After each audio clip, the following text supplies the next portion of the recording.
Em nome do Pai, do Filho e do Espírito Santo. Amém. Hoje, então, vamos meditar Eclesiástico 44. Façamos o elogio dos homens ilustres, que são nossos antepassados em sua linhagem. O Senhor deu-lhes uma glória abundante, desde o princípio do mundo, por um efeito de sua magnificência.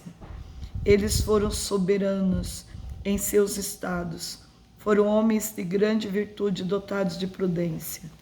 As predições que anunciaram adquiriram-lhe a dignidade de profetas. Eles governaram os povos do seu tempo e, com firmeza de sua sabedoria, deram instruções muito santas ao povo. Com sua habilidade, cultivaram a arte das melodias, publicaram os cânticos das Escrituras. Homens ricos de virtude, que tinha gosto pela beleza, e vivia em paz em suas casas.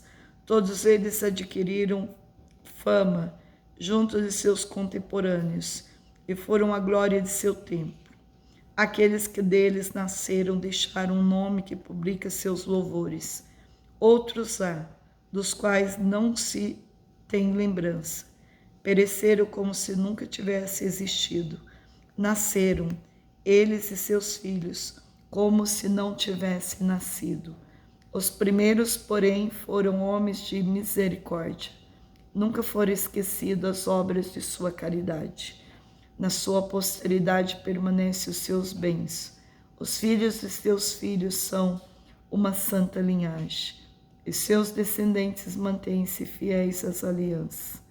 Por causa deles, seus filhos permanecem para sempre, e sua posteridade, assim como a sua glória, não terá fim. Seus corpos foram sepultados em paz, seu nome vive de século em século. Proclame os povos sua sabedoria, e cante a assembleia os seus louvores.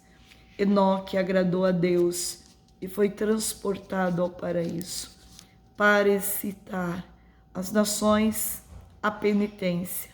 Noé foi julgado justo e perfeito, e no tempo da ira tornou-se o elo de reconciliação. Por isso foram deixados alguns na terra quando veio o dilúvio. Ele foi o depositário das alianças feitas com o mundo, a fim de que ninguém doravante fosse destruído por dilúvio. Abraão é o pai ilustre de uma infinidade de povos. Ninguém lhe foi igual em glória. Guardou a lei do Altíssimo e fez aliança com ele. O Senhor marcou esta aliança em sua carne. Na provação, mostrou-se fiel.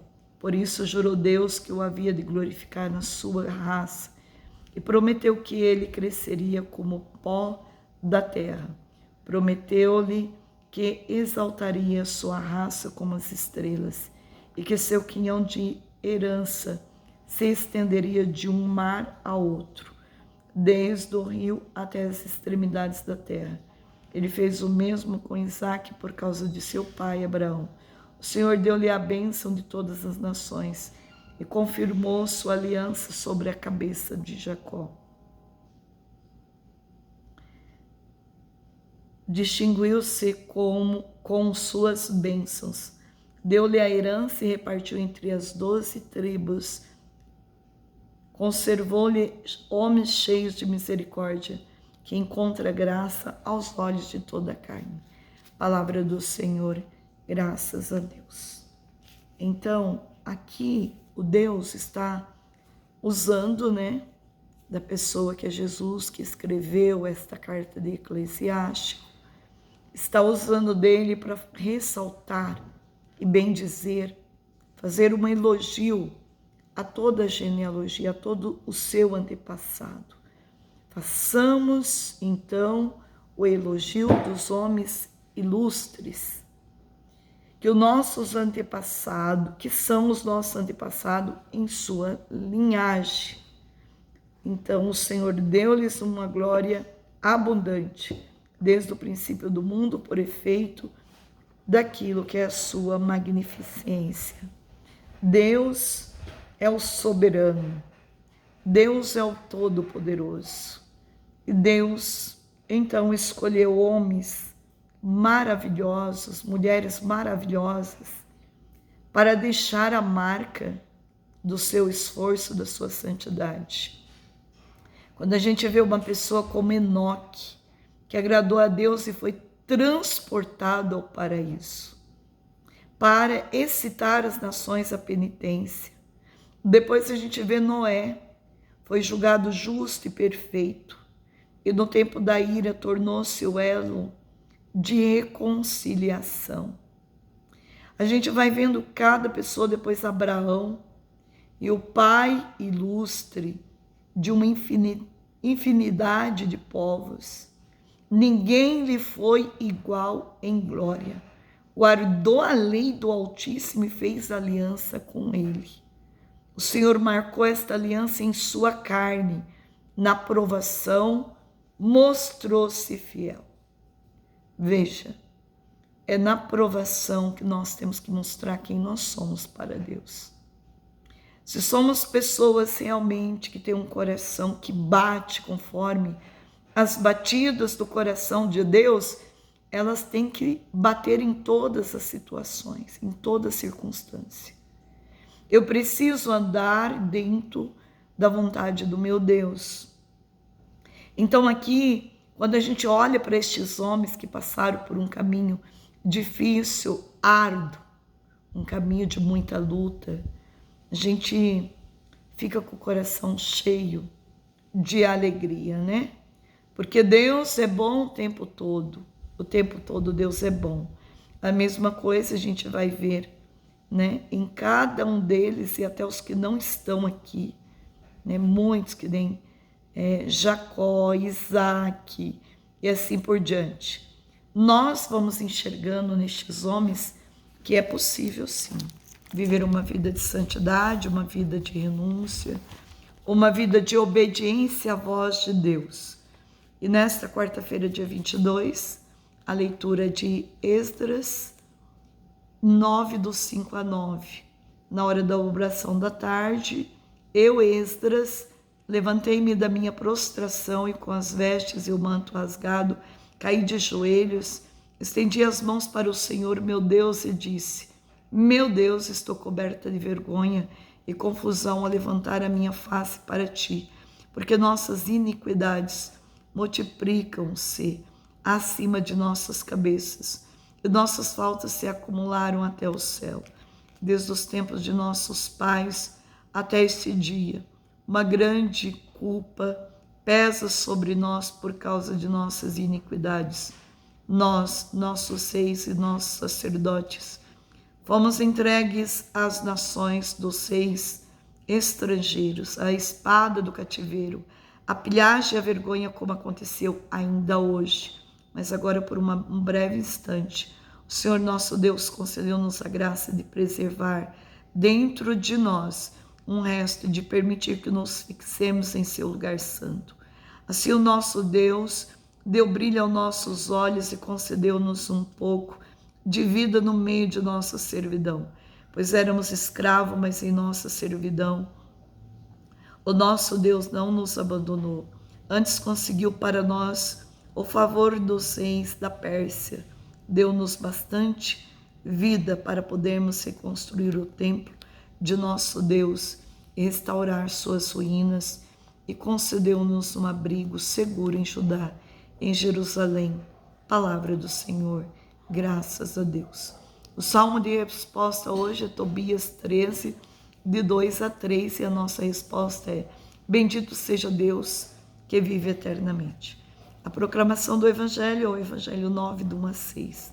Naquele tempo, Jesus convocou os 12 e deu-lhes poder e autoridade sobre todos os demônios, e para curar doenças enviou-os a proclamar o reino de Deus e a curar os enfermos, e disse: não leveis nada para o caminho, nem cajado, nem sacola, nem pão, nem dinheiro, nem mesmo 2 túnicas. Em qualquer casa onde entrardes, ficai ali, e daí é que partireis de novo. Todos aqueles que não vos acolherem acolherem ao sairdes daquela cidade, sacudia a poeira dos vossos pés como protesto contra eles. Os discípulos partiram e percorriam os povoados anunciando a boa nova e fazendo curas em todos os lugares. Palavra da salvação. Glória a vós, Senhor. Não leveis nada para o caminho, nem cajado, nem sacola, nem pão, nem dinheiro, nem mesmo 2 túnicas. Jesus queria que os seus apóstolos, seus enviados, pusesse sua confiança na mensagem que levavam e nos poderes que receberam do Mestre.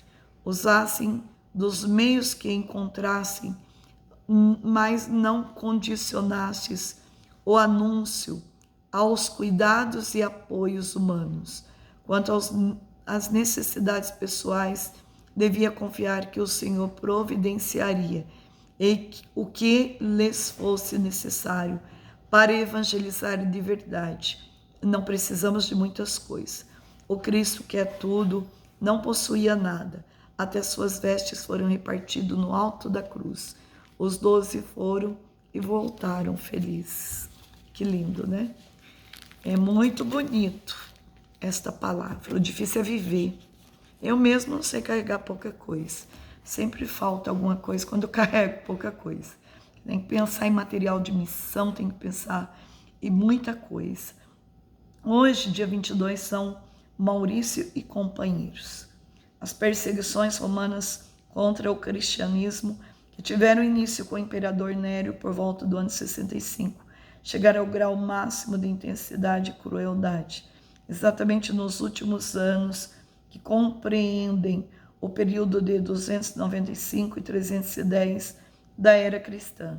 Este período foi chamado Era de Diocleciano ou Era dos Mártires. Todas as regiões do mundo romano contam com numerosas vítimas desta perseguição, desde o Oriente até o Ocidente, desde o norte da Europa até a África setentrional. Um dos fatos mais marcantes desta perseguição foi o massacre, que na história vem o nome da Legião Tebaica, embora se tratasse somente de uma corte desta legião, composta de 1000 soldados. O martírio desses soldados se deu na seguinte circunstância: o imperador Diocleciano, que controlava a segurança do império no Oriente, encarregou seu colega Maximiano de recrutar um forte exército e descolar-se para as Galias, hoje França, onde havia movimentos de rebelião armada. Entre as tropas mobilizadas achava-se também a Legião Tebaica, assim chamada porque era composta de militares da região Tebaica no Egito. Grande parte desta legião era composta de cristãos. Com grande dificuldade, o exército conseguiu atravessar os Alpes e descer no Vale do Rodano para favorecer o descanso dos soldados. O imperador determinou 3 dias de grandes festas em homenagem aos deuses protetores do império. Os cristãos da legião tebaica, de maneira nenhuma, queriam tomar parte naqueles festejos pagãos. O imperador intimou aos legionários cristãos que sacrificassem os ídolos, mas esbarrou na mais decisiva repulsa por parte dos soldados cristãos. Maximiano, vendo nesta atitude uma rebelião, determinou dizimar os soldados. Esperava que esta lição bastasse a levar os demais à obediência, mas debalde todas estavam firmes na decisão de morrer, mas não sacrificar os ídolos. Foi realizada uma segunda dizimação, mas com o mesmo resultado. Os que mais se distinguiam nesta enérgica resistência eram exatamente cristãos, com seus oficiais Maurício, Supério, Cândido, Vital, Alexandre. Vem então uma hora de peripetória por parte do imperador, intimando a obediência aos oficiais, mas a resposta foi firme. Somos teus soldados e não menos servidores de Deus. Sabemos perfeitamente a nossa obrigação como militares, mas não nos é lícito atraiçoar a nossa lei de Jesus Cristo, nosso Salvador. Fomos testemunhas da morte dos nossos companheiros e não nos queixamos com eles. Nos congratulamos. Tuas ameaças não provocaram sentimentos, planos de rebelião de nossa parte. Estamos com as armas das mãos, mas destas não faremos uso para defender-nos. Antes queremos morrer inocente do que viver culpados. Diante de uma declaração desta ordem, Maximiano mandou o exército marchar contra eles, que dobrando a cabeça guardava o golpe da espada. Pequenos grupos pertencentes à mesma legião, mas deslocados em outras partes, tiveram depois a mesma sorte. A localidade deste martírio, com o nome Aganum, à beira do rio Rodano, ficou historicamente identificada como cidade do Martigine, nome que deriva de Marte, martírio, em memória dos gloriosos soldados da legião tebaica, que tombaram pela fidelidade ao Cristo Jesus, o Rei dos Reis, o Senhor de todos os dominadores do mundo. A festa comemorativa desses mártires foi fixada para o dia 22 de setembro. Salve, Rainha, Mãe da Misericórdia, vida, doçura e esperança, nossa salve. A vós bradamos, degredados filhos de Eva, a vós suspirando, gemendo, chorando neste vale de lágrimas. E após advogada nossa, esses vossos olhos misericordiosos a nós ouvei, e depois desse desterro mostrai Jesus. Bendito é o fruto do vosso ventre, ó clemente, ó piedosa, ó doce sempre Virgem Maria. Rogai por nós, Santa Mãe de Deus, para que sejamos dignos das promessas de Cristo. Amém. Em nome do Pai, do Filho e do Espírito Santo. Amém.